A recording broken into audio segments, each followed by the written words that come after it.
Was ist denn das? Alter, Das ist krass. Junge, was denn?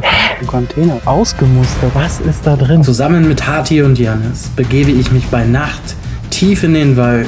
Die sehen richtig traurig aus. Was habe ich noch nie gesehen? Der Boden hier ist verseucht. Wir entdecken spannende Relikte aus alter Zeit.